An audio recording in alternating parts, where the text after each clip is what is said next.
a seat to the bar and join us for another episode of McAnally's Pubcast, a podcast exploring the fun and fantastical mind of Jim Butcher's The Dresden Files series. Hosts Tansen, Jess, and Maggie bring you another round of literary analysis on this immense, immersive, and colorful environment inhabited by Harry Dresden, the world's only licensed private investigator and professional wizard. Join an active and engaged community of new and die-hard dedicated fans focused on the fabulous themes, theories, characters, context, lore, and more. This is McAnally's Dresden Files Pubcast, brought to you by Free Flow Rambling. Conjure by it at your own risk.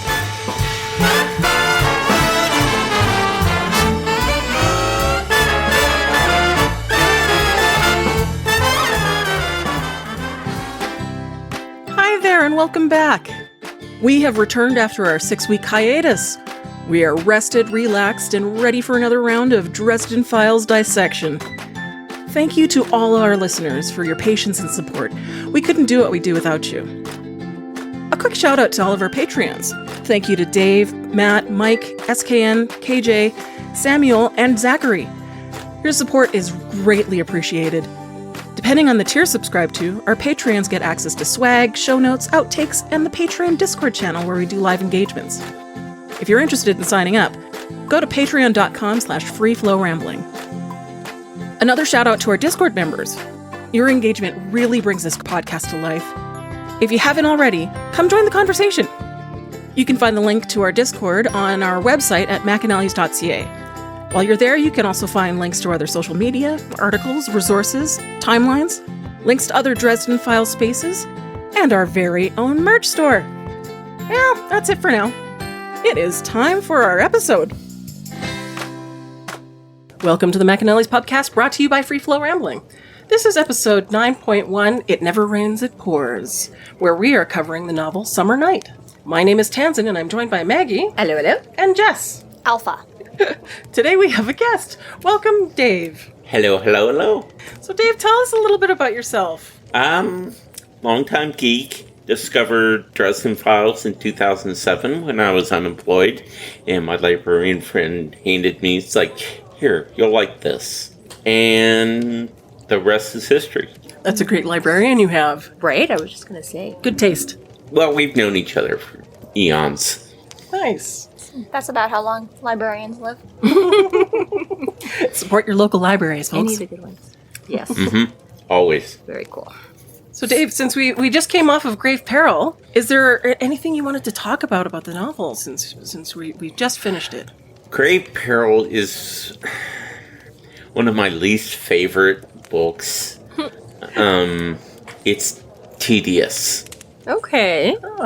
You know what? At the beginning of Grave Peril, I would not have agreed. At this point... No, the ending is just too much. Yeah, I mean, I think, Tansen will agree with me. We're both over it at this point. we were ready to finish with Grave Peril about a month ago. We just... Yeah. Again, great novel, sets up the entire series, but it takes a lot of legwork to set up the entire series, and it just goes on for a while. Yeah, it does. There's almost too much going on. I guess that is fair. It's not something I ever, I don't really remember feeling that way in the beginning. I don't think I'm really feeling it on this... Even still, I don't think I really, thought that when I was just reading it, but breaking it down the way we do for this podcast, I think, I can now recognize an author who needed a little bit more... Who was still in his early days? Well, who kind of looked at... Hasn't refined his craft yet. Who looked at his novels and was like, where am I headed with this? Mm. And then redid everything from Grave Peril, and he's like, I actually need to have, a point to this all now. It can't just be, random standalone right? episodes of Harry's life. It can't just be every episode is a Friends episode. We've got to have an overarching plot and make the point of this universe worth. That's kind of how I see Grave Peril was and in order to do that, he had to lay the groundwork, which was obviously a lot. And I'm a little bit over it. You should have seen us, Dave. The last recording session, we were trying to get through as many episodes as possible that day. We just wanted to finish Grave Peril. Do we want to do a fourth? How many episodes can we record today just to be done with this fucking book? We'll be here all day. Let's just be done with this.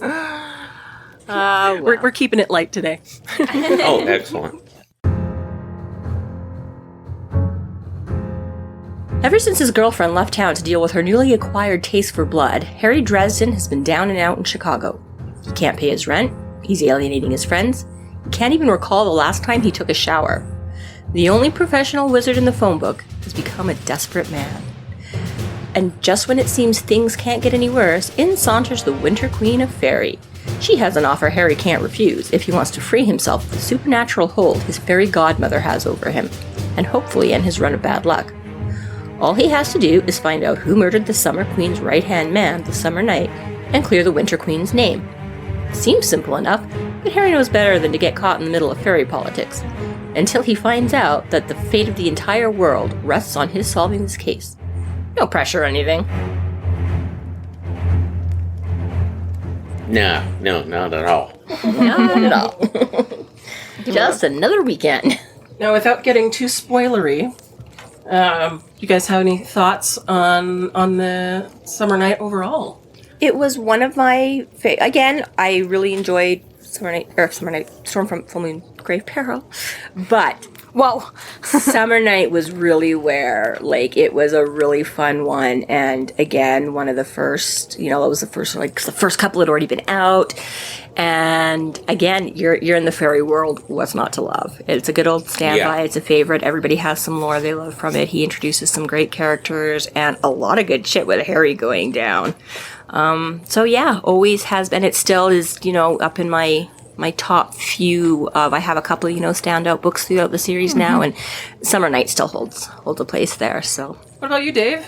Yeah, it's one of my favorites. It's a fun book, and, the fact that it starts out so unique is what makes it kind of important, and it lays kind of the fairy groundwork that is going to be Harry's life in the future. Yeah.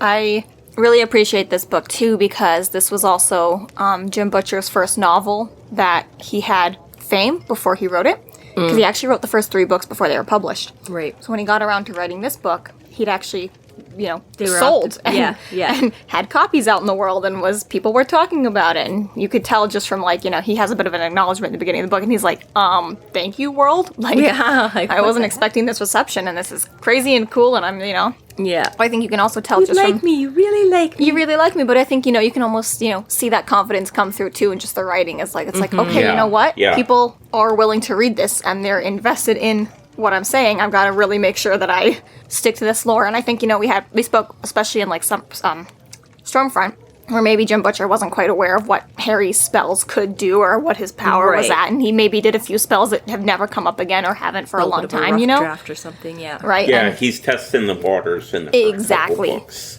So yeah, and I find this book is really helps to cement just okay, Grave Peril, we really got into it, but Summer Night we're really seeing a man on a roll now, both Harry Dresden and Jim Butcher. Yes. And again, Summer Night is one of my all-time favorites. It's It took a while for him to come out with another book that became an all-time favorite. So for a while, Summer Night was the one I reread more than any others, and I especially like to add in just how.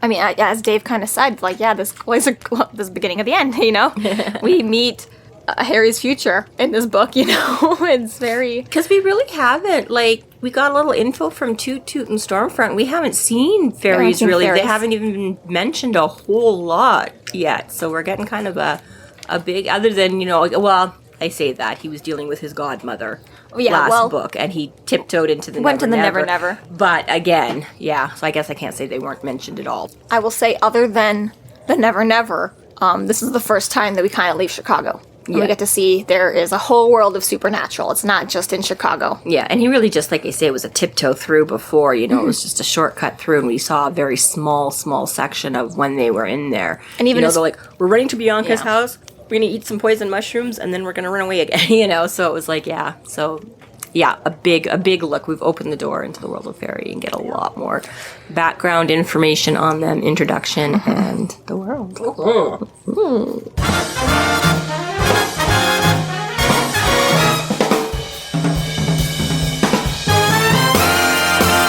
Thank you to our Patreon subscribers for your generous support.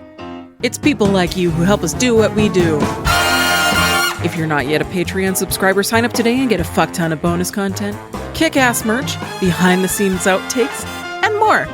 Sign up today at patreon.com/freeflowrambling.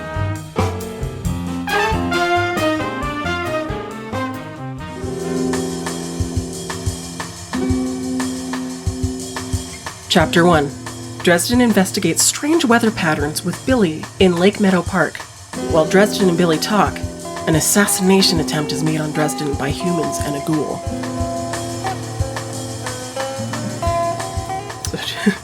The start of chapter 1 made me laugh so hard because I think I misread it the first sentence, that it rained toads the day the White Council came to town, and I think I just subconsciously changed it to it rained tons. Because then Interesting. when the frogs, the toads actually started falling, I was like, wait a second, that said toads.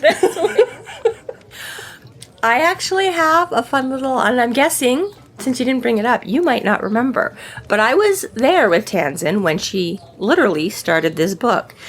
And I can't remember if I was reading something. I have a vague recollection I might have been on my phone. It might have been one of the few times I was playing some kind of... Actually, I feel like it was one of those alchemy things, where you have, earth, fire, and water, and you have to start blending everything to make, mud and steam, and eventually you...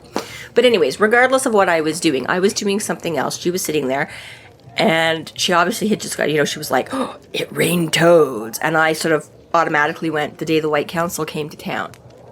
And she kind of gets a nice fuck look on her face, and the book kind of lowers a bit, and she's like, do you have all of these memorized?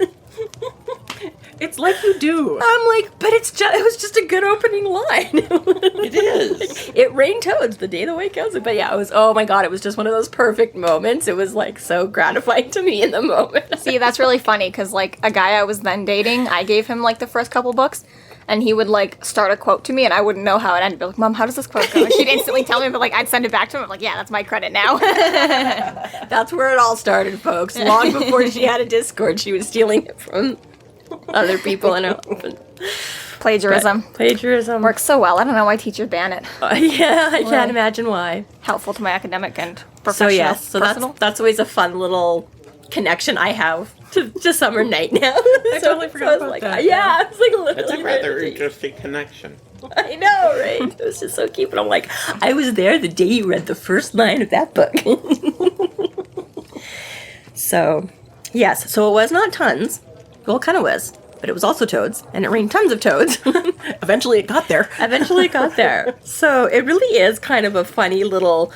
it's like I squinted around the park for a moment, took a couple of steps onto the grass, and got hit on the head by something damp and squishy, which right there is just you can totally picture the slapping it is. Very comical moment. Very comical that we would all do in an instant. Oh, what is it? Get it off me, but ooh. And, yeah. So then we are reintroduced to Billy Borden. Yeah, Billy is no longer overweight and traded muscle for the extra pounds that he had. I would like to know where he made those trades. You can ask Tara West.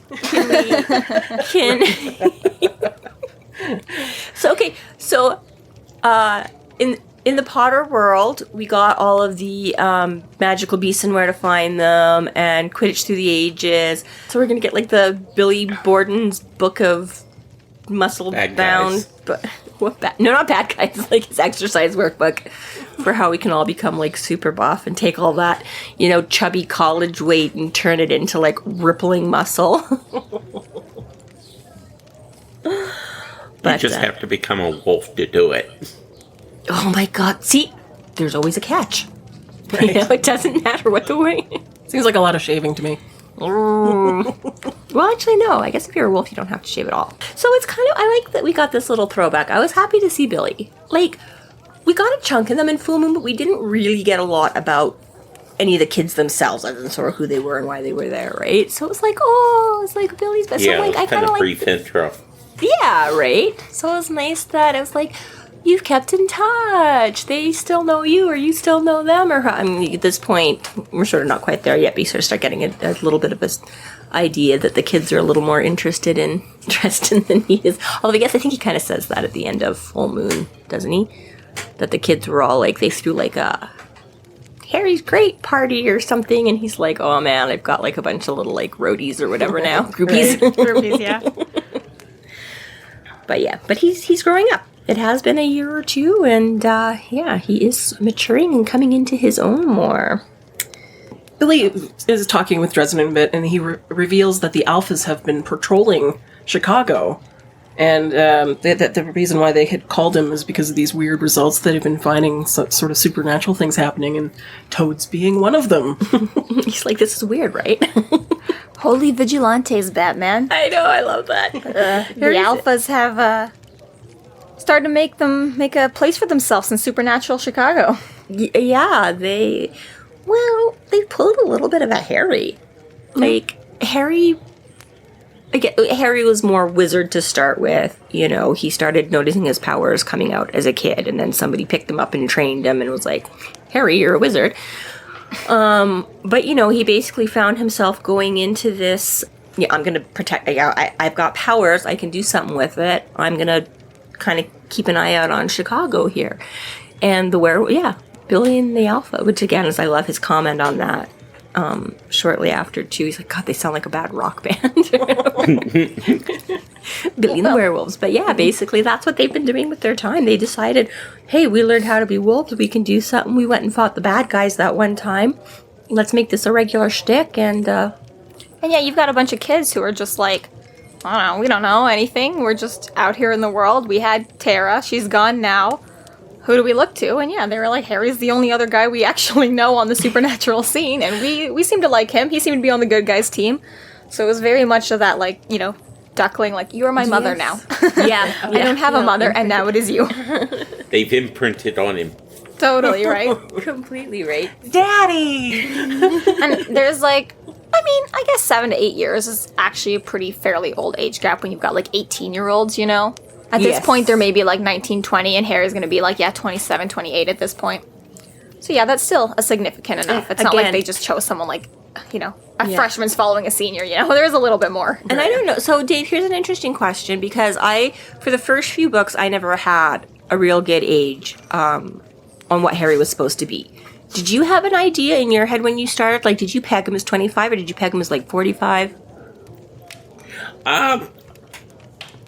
I pictured him between 25 and 30, kind of on closer to 25, and he was growing his chops as a wizard, and he was trying to, you know, just get his footing out there. Still pretty newbie. Yeah.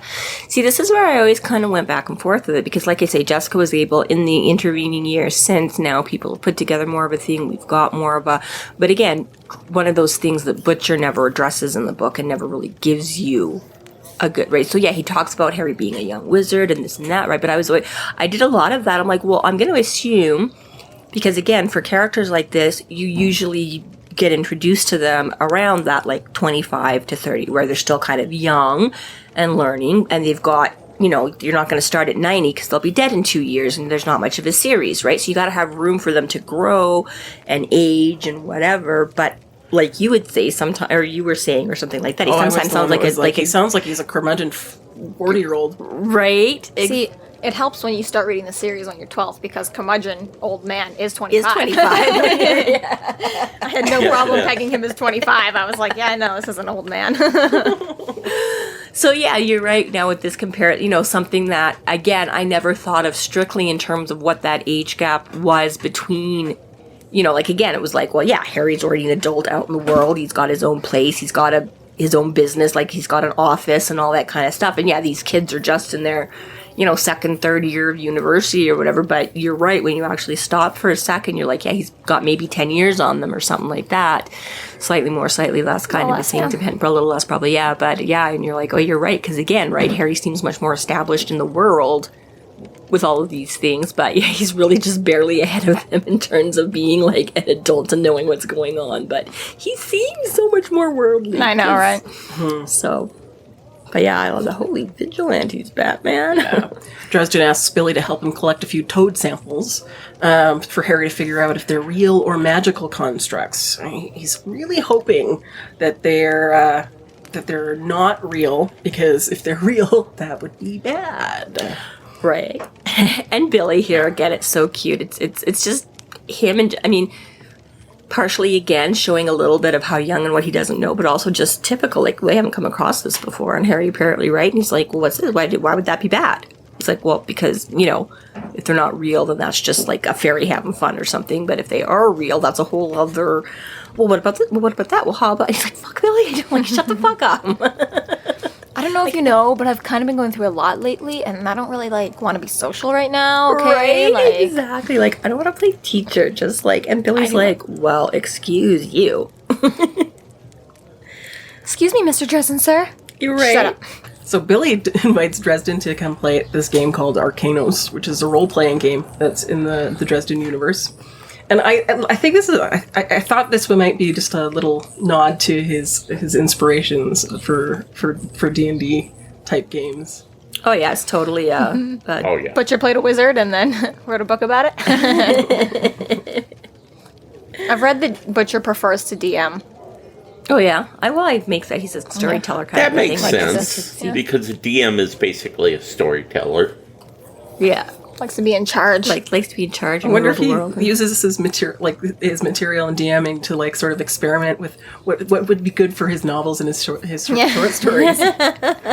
Guinea pig it in some. Oh, that went terrible. I'm not using that. Just workshop this a little bit. yeah, workshop it right. Yeah. Surely people would normally come up with this plan, right? Okay, no, they would not. No, okay, we'll try it. Oh, no, they will. Nope, they won't come up with this plan. Nope. No matter what we Throw another button. No, they still don't. Okay, I guess no one would have come to this conclusion. right? So Billy and Dresden keep on talking, and Billy lets on that he has a ton of knowledge about the supernatural. He knows about the vampire wars. He knows about the White Council, and Dresden is just plain dumb, like just. What? Huh? What vampire war? Right? Well, exactly, because he's all like, ooh, we get to play with, like, you know, the fortress and the thing and the vigil. And he's like, sounds too much like work. You know, he's like, we've got demons and dragons and everything you interested in. He's like, So, yeah, then he's like, okay, I know. But, yeah, I just love that he's like, what vampire war? Oh, come on. And I even know that the White Council is coming. What White Council? It's like, I love Dresden's whole response to that. He's like, okay, look, Harry. So yeah, he's got again, this is a little bit of the just enough to be dangerous kind of a thing. Billy he's learned about this stuff, but we also see, you know, in his questioning and things of this conversation that he really doesn't know doesn't know details, and he doesn't know the whole big right. So he's getting in there, he's tiptoeing into the waters, but he's not. The annoying thing about werewolves is that they can hear everything. So even though no one's telling them, they're like, oh, I heard the word White Council. I heard raining toads. I heard vampire war. That is true. While they're skulking around in their furry forms, they could be picking up all kinds of extra tidbits, couldn't they? Yeah, that's kind of why they don't know any of the details on anything, because they just hear a conversation where, you know, there isn't a talking head needing, you know, like, Nick DiRamiro on YouTube. He basically just insults content all day long. So I like to watch him because I like insulting things. That's what this podcast is. But even though we all love the Dresden Files. But anyways, he was like, I think he was breaking down like some Disney Plus, or no, some Disney original movie. And he was basically pointing out, he's like, it's weird because all the characters tell each other who the girlfriend is, even though obviously you and your best friend would know who your girlfriend is, so there's no need to explain to the main character who the girlfriend is, because the main character knows who the hell the girlfriend is, right? Yes. So it's like a lot of times, like the nice thing about Billy is that he's not running around listening to anyone say who the girlfriend is, because obviously the two characters know who the girlfriend is, so Billy can't be like, wait, who's your girlfriend? All he hears is White Council and Vampire War, and he's like, someone's girlfriend's fucked up. Yes, it is, and it's funny how you do that, because I always think about that in movies and stuff too, where you're like, you need that information, but then you're like, oh yeah, wait, that is like a really weird, like if these two people were just having this conversation, that'd be a totally fucking weird way to have, like, or in a visual aspect, how they always, like somebody jumps out or is hiding or something like that, but it's like, you're behind the camera, but if you were actually like in that scene, that person totally would have seen you standing behind that doorway because you're on the same side as them or something, like, you know what I mean? It's like, Yeah, I thought that little interaction between the two of them was a great way to recap, like, the last book. Like, yes. really good way of just enough to refresh your memory and not bash you over the head with too many details. Yeah. So Billy warns Dresden that the vampires are offering vampiric reward to anyone who can bring Dresden down. So it kind of opens up to this, the daylight is no longer safe for Dresden, and all these assassination attempts that are happening to him are just going to increase now. Well, we know for a fact that this whole vampire thing happened in October, right? Yes. They're just a few weeks before Harry's birthday. We don't know exactly, but we know it was October, right? In the fall, yeah. And we know that it's Yep. July now, right? Because Billy says as much. And Billy says, like, the last time we saw each other was January.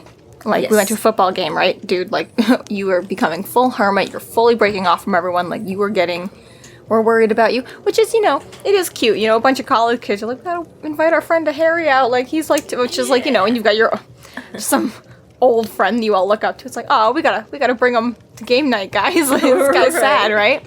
So it's really just like, it is cute, but it's a lot more telling that, yeah, like, I mean, you read the book summary at the beginning of this episode, right? So we know, like, Harry's behind on his rent, he's not doing so well, and he's upset about Susan, who you obviously couldn't save, because that's, like, another big whatever. Yeah. And he's, like, avoiding everyone. He's kind of going through an emo phase.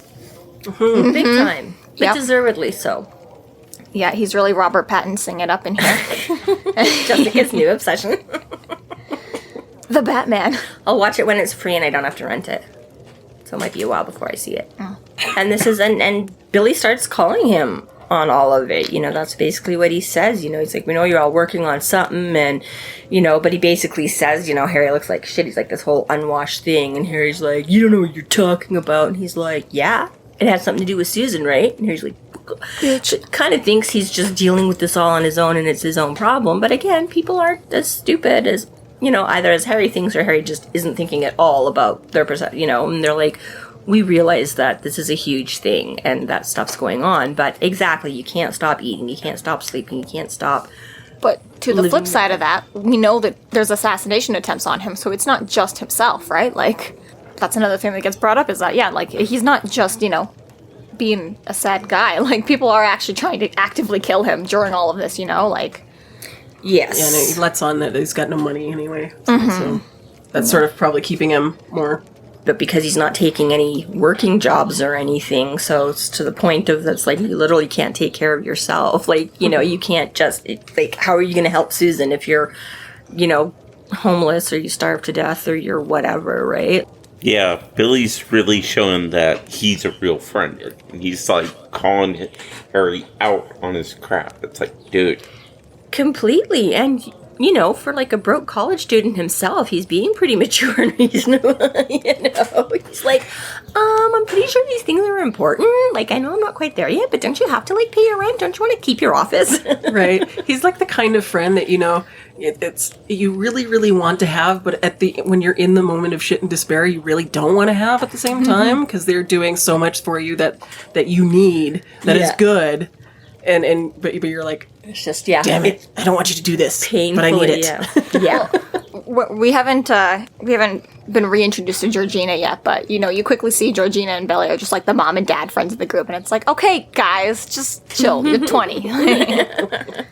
But yeah, everybody needs that in their group. Otherwise, they're all just a bunch of jackasses. So Billy and the alphas, but Billy is the alpha. Billy is the alpha of the alphas.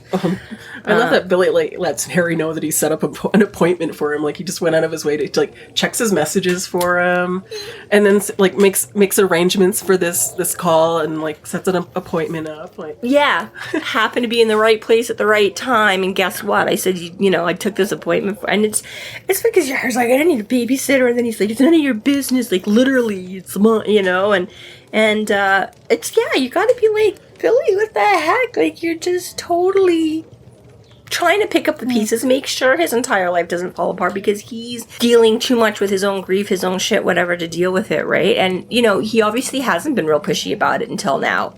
But he's starting to be like, okay, now you're starting to get all the final notices, That's invasion of privacy, though. I would be angry if I was Harry. At the same It's a little far for me, too. I'm like, I really want to love the gesture. Yeah. But it's like, if that was me, I'd probably be pretty upset. But at the same time, yeah, I probably needed that kick in the pants. Yeah. If somebody's doing that. You recognize it, but even coming from even Michael or Murphy, I think it'd be a little bit better. But Billy, it's like, who the fuck are you? And you're younger than me. You're a child. I've only known you. Yeah. I guess at this point, he's actually known Billy and the Werewolves for 2 years, actually. Yeah, it has been a couple of years. But still. But at the same time, I'm like, at least it was his office and not his... Apartment? Yes, at least, didn't... But yeah, exactly. But yeah, Billy's basically being like, well, yes, because you're not fucking doing a thing. So yes, you know what? Yes, I did go to your house. You said something earlier, though, and, like, it just made me, like, made me think, like, Billy is the alpha of alphas, and it's like, oh, like, when Frodo sells Sam, he's hobbits of hobbits. Just like, like... I mentioned a while back that I'm doing that. I was going through that 1981 BBC radio play of The Lord of the Rings. And it's really good, guys. If you've got 13 hours to spare, it's just... Because, you know what? 13 hours, the movies can only be, like, what? 6, 7, 8, maybe 9 with, like, full extended into cuts? No, yeah, aren't they all, like, really 3-ish hours? I don't really know. But, I've fallen asleep through every single time I've ever tried to watch the movies. But the radio play is so good. Oh. I really like it. But yeah, when Harry gets all pissed off about this, it's a little bit, we'll see a bit more of this as it goes along too, but Harry's not like totally psycho, but he's a little bit possessive about his things. Like his house is his house, and his car is his car, and his office Chicago is his Chicago. Chicago is his Chicago. And and so things he has a right to be possessive about. He does, but I'm like, I relate to that a lot because in a lot of ways I'm like a very open person and I like lie about all kinds of stuff, but I've been like in roommate situations and things like that, and I will get like completely squirrely about something small, you know what I mean? Like why did you rearrange my books? Like I had my books the way I wanted my books. Why the fuck? Really, it's not that big a deal. You haven't like gone into my bedroom and rifled through my underwear drawer or something, although I had somebody do that once, and let me tell you, I was upset about that. But that's a different tale for a different time. Okay. But but something like really, it's not that big a deal if somebody moves your books, but at the same time, I'm like that twitchy, not OCD, but whatever, and I'm like, I see that in Harry sometimes, right? Where he gets very particular about, like... That's that curmudgeon-y part. He loves his routines. Yes. There you go. Yes, his comfort things are his comfort things. And I guess maybe that makes sense, too. Harry has a lot of chaos in his life. So I guess those few things that are truly his own that he has chosen and he can control, where he lives, what he drives, I guess that makes a certain. Every now and then he's just really that old man wizard. He just embodies it. Really, it must be like a genetic thing or something, along with like your magical powers. You also get some of those like ingrained personality traits. I know that there's like a short story with Murphy where she says, she's like, oh, like if you didn't know he was a wizard, you'd think he was autistic. So he won't like... look anyone in the eye, and he like tries to make himself seem a lot smaller and less intimidating unless he's in the moment, and he tries to he doesn't want anyone touching his books. He goes to the same place to eat. He's lived in the same place for years. He drives the same car, right? Like but maybe Harry honestly is just both. Maybe he is just autistic and a wizard, Yeah, the Venn diagram's probably a circle there. Yeah, at least as far as Harry's concerned, yeah. It's a solid. Dresden continues to argue with Billy. They are interrupted by an assassination attempt. Masked men with automatic weapons show up in a pickup truck. Right. So as we failed to mention this entire episode so far, the park has been completely devoid of anyone but a little old lady doing laps around Billy and Harry. Yeah. Which again, though, I like the writing in this because honestly... brand new the first time I ever sat down with this book, I didn't figure much. It just seemed kind of like one of those little... you're in the park, and it's super hot, so a lot of people aren't out. Also, let's see, it's raining toads. So a lot of people aren't, so this part... But again, there's that, little old crazy bag lady or whatever that's wandering around with her rattly shop. You're like...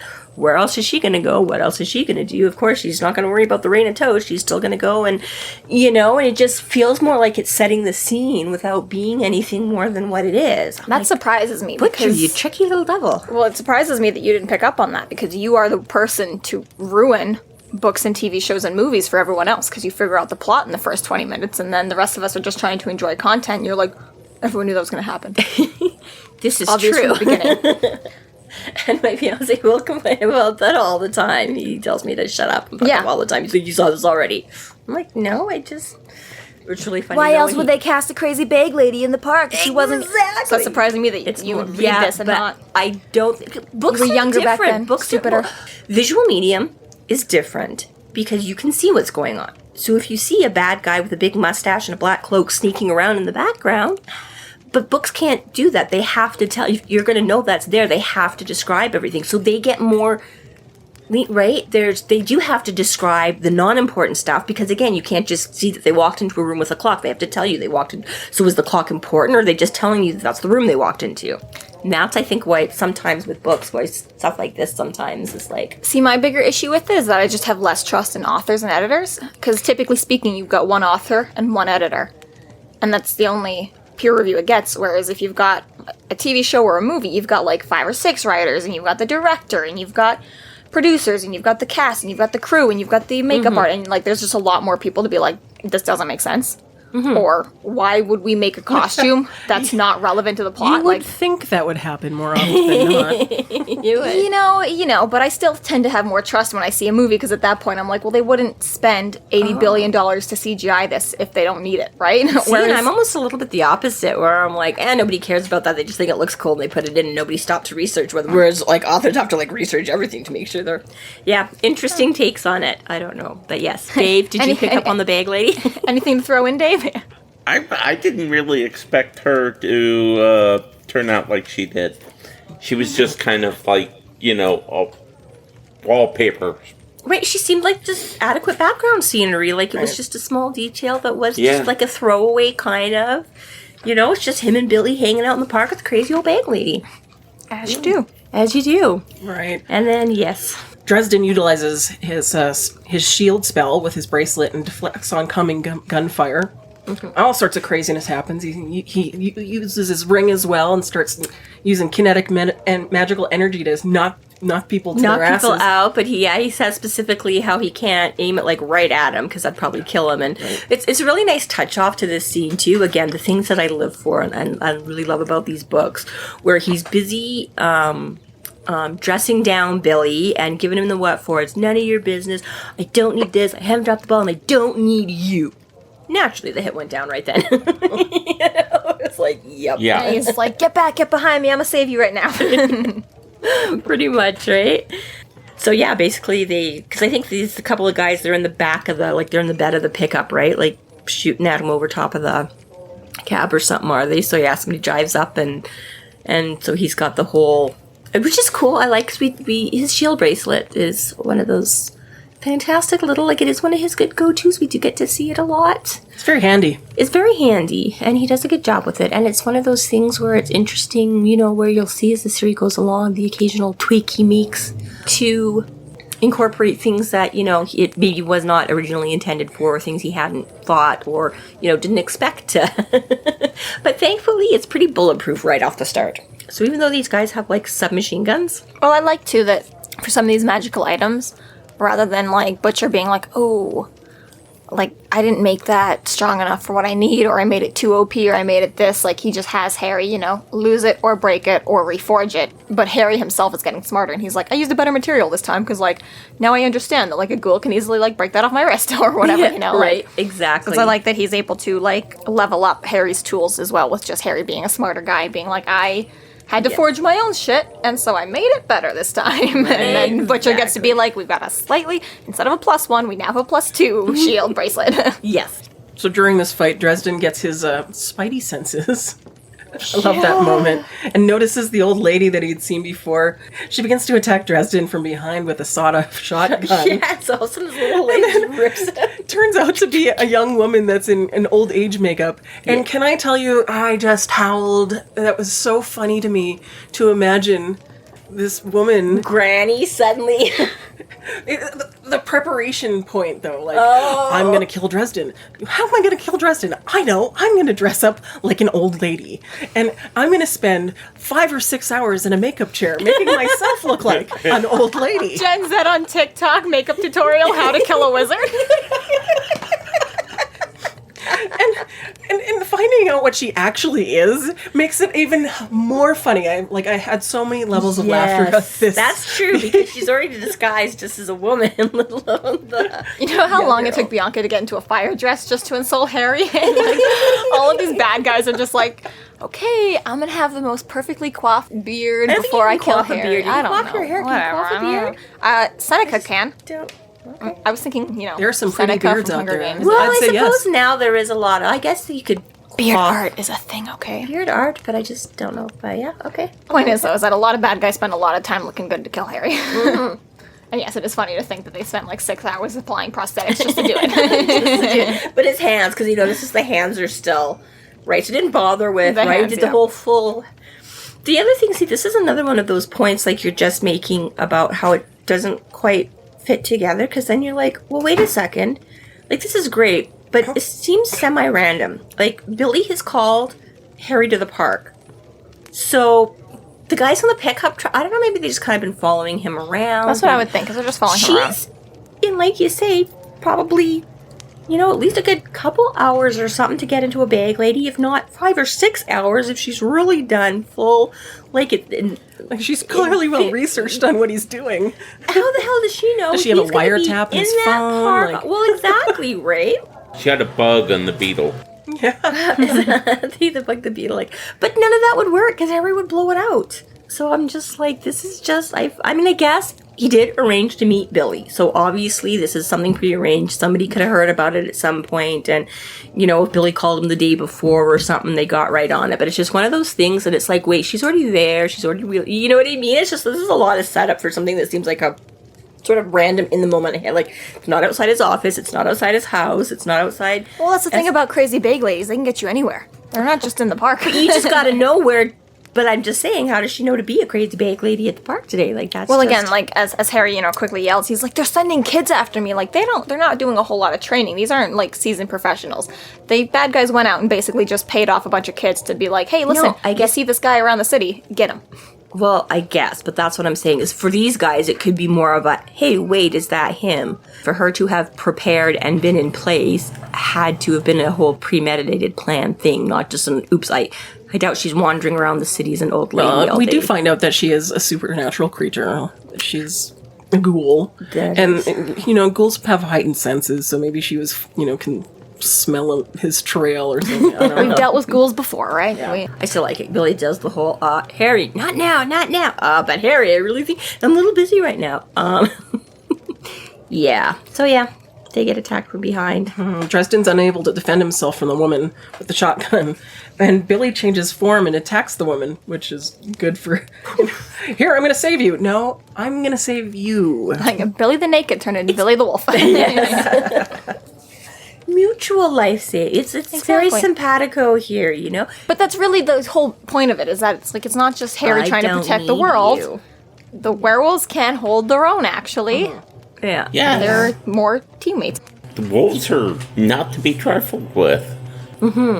Big. Tara West did her goddamn work. She did, and they have obviously, right? Not just like as we were saying in the beginning here, not just like, oh, cool, we can be, but they've obviously been putting a lot like work and effort and As organizing said, themselves. Billy lost a lot of weight. That wasn't just, Yeah, they've been training. They've been training and doing. Organized themselves into patrolling, and yeah, it's becoming like it's not just completely random chaos for them either.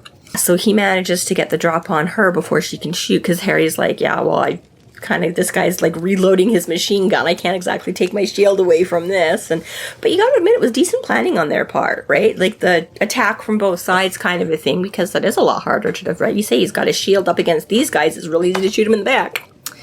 So, And if they didn't know Billy was a werewolf, because I was gonna say, I was like, if I would have waited until they departed ways, but if they think Billy's just some random guy, well, yes, there's that too, which is very... yeah, sucks So for they you. have the element of surprise on their attackers, which is good. Yeah. Dresden manages to grab the shotgun after the woman drops it. Yeah. After Billy like chomps down on her arm and we're Yeah, like, and we learn that the woman is not human, that she is, got she claws starts and changing, yeah. is a ghoul. And she gets a hit in on poor Billy. Yeah. But he grabs the shotgun and shoots the woman in the stomach. Which only does so much. Like, It's like, what She's more like, do you have to do? falls over and then is like, oh. Sawed-off shotgun to the gut. And what does she do? What does she do? Although I think it was enough deterrence that she like books it into the truck and they all take off. So Yeah. It's like, oh, this is way too much. Yeah. Like, he was just supposed to drop. Wait, he's fighting back? Fucking fucker. Hate when that happens. Ruined my whole old lady thing. Now I gotta find something new. So it's funny, like, not only was she sitting in this chair preparing herself for several hours, this is a ghoul that's been sitting, like, right? And even funnier that if, like, as we know, ghouls make, like, they have a flesh mask, right? Yeah. So maybe they're not allowed to change their flesh mask, but I'm like, why wouldn't you just make a flesh mask an old woman, though? Why did you make yourself a young woman and then apply the old woman if you could have just been the old woman to begin with? But maybe they can't. Maybe they can't change it. Maybe they can only be... I don't know enough, and thus far, I don't think it's been addressed anywhere. I don't know how a ghoul is... Like, again, right, like, vampires and werewolves are people that have become infected with a demon or a this or a curse or whatever, right? Ghouls, we don't know how the like, ghouls do ghouls come come from, right? So, like, yeah, it's like, where does their... Because same thing with the vampires, although we do learn more about that later, but this I know is something I brought up in the first book of, like, does Bianca look like Bianca because that's the person she was before she was turned, or can Bianca make herself look like Bianca, or can she make herself look like an old lady, or you know what I mean? It was like, how much flexibility, and we do learn some more of that later on, but I don't know about ghouls, right? Like, like you say, right? I'm like... Maybe when Harry starts a war with them, we'll figure it out. Maybe. Can you get on that, Harry? We got questions. So there's another point that made me laugh really hard too. And I don't even think these moments were really intentional, but just how they came out just tickled It's kind me. of the bonus, right? Like Dresden, as they leave, Dresden realizes he's still got this toad in hand. Oh, yeah. yeah. Very Yes, funny. I think this- imagining this really, like, this toad with its eyes bulging out being squished going, I was gonna say, like, you squished it to death during this fight, like... Almost. Yeah, and I think that's very, again, I think this is just Butcher's, like, nice little tongue-in-cheek. tongue-in-cheek is that. Yeah, by the way, remember that toad he picked up? Oh, yeah, it's still there. very consistent with his writing there. Yes, but yes, Love that it. is a very, very fun. And he's like, yeah, suddenly realized. And he's like, hey, well, we can just let him go. And he's, oh, that was it, because Billy's all like, is it dead? And he's like, sadly, no, those things are tougher to kill than so the ghouls probably. But yeah, he's just like, starts dumping them out. And Billy's like, what the hell? I thought you needed those. No, we've determined it's real by toad turd. Turd by toad. I hate it when that happens. I really do. So then he's like, okay, so then Billy's like, so that means things are bad then, because you said if they were real ones. So yeah, so now aside from this, you know, we'll just go back to our normal conversation because life carries on. So now they find out that the natural world is out of whack, out of balance. And I mean, I know, like, Billy says too, because he said something like, I don't know if this was in the beginning or now, where he's like, there was like tornadoes in Louisiana and they're thinking they were picked up and dropped off. And I kind of like Harry's line. He's like, I love how that's a more reasonable explanation than like it's magic. You know, it's like, oh, well, there was like a tornado or a hurricane or whatever down in like Louisiana and it picked up a bunch of these swamp frogs and now it's blown it all the way over to Chicago and now they're all falling out. And he's like, wouldn't magic just really at this point be an easier, more logical explanation? Yeah, but real world doesn't want to deal with that. Yes, no, I know, but I like that's the whole point is that we're so desperate for like reasoning and logic that is what, you know. It's like, well, at that point it almost makes it's just magical. God just rained down toads on us. So the two end up entering the Beetle, and Dresden apologizes, well, kind of apologizes. He admits that he can definitely be an ass. I'm an ass sometimes. And yes. he agrees to do the job and clean himself up, because... Yeah, because He's like, Billy's "Yes, like, so you're this right." appointment I made you, you're going, right? Yeah. And he's like, fuck. Just as they're about to leave, Dresden is overwhelmed by this sort of chaotic magical force that, and a deluge of toads come in like hail. These poor guys. Right? No little Just- soft laundry chute drop for these Can't say that no animals were harmed in this in novel. the making of it, right? Well, and another point about it, too, is, like, this is when Harry should be able to really refuse. Because, like, now I'd be like, appointment at 3, look at the sky, and the White Council is coming. Like, I actually... I'm a little busy today. Any other day of the week, if you asked me, I'd have been free. But today I actually do have shit to do. Like, this would have been the time. But Harry being Harry. Pick him another job and watch, toads die. His little pseudo buddy, protege, hanger-oner, whatever you want to call him, is just help save his life. So it's like, how do you say no? Fair enough. You got clawed in the face by a ghoul for me. You snooped through my mail for me. I guess I'll go. And right at the end here, Harry finally confirms what Billy said earlier. The White Council is coming to talk about the war. Yeah. So that is just honestly for me, just like a huge like, because the last time we saw them, they were coming to execute him. He sort of slept through all that in recovery after Stormfront, so he didn't have to. But yeah, we just got the hint of it. Yeah, Morgan seemed a little salty about that. Yeah. But now it's like we get to meet this White Council that we've heard about for like 3 books. That's all big and scary entity, and Realize that Dresden has a lot on its plate right now. a lot on his plate. And yeah, that they've had it out for Dresden this whole time too. So it's like, ooh, we get to meet your nemesis. Awesome. Well, the review on the front of this book is literally, starts with a bang and doesn't let up. And yeah, like, I mean, as much as we say every book, the stakes are just higher and higher and higher. But yeah, Summer Night is a really like, boom, bam, baby. Before, do you have any other sort of wrapping up now that we've sort of introduced Summer Night, or anything you're looking forward to? Well, this is more related to fairies / the Sidhe, just folklore knowledge. You have 2 courts, the Sidhe and the Unseelie. Indeed. Both are dangerous. Yes. One is not so malevolent as the other one, but you still don't want to trust them. That's one of the things, if Harry was just thinking a little bit sooner, the name Somerset in and of itself, you've got an appointment with Miss Somerset. Yeah, that should set off bells. Like, that's just already like... ugh. Which is I why have notes Butcher for that had to next throw chapter, a rain too, of yeah. toads and a combined assassination attempt because, just so he doesn't have a chance to think too much Yep. about it. Oh, wait, that really obvious clue would have been really obvious to me on a normal, quiet day. I hate when So- you're covered in toad guts. I hate when you're, yeah. Ugh. Yeah.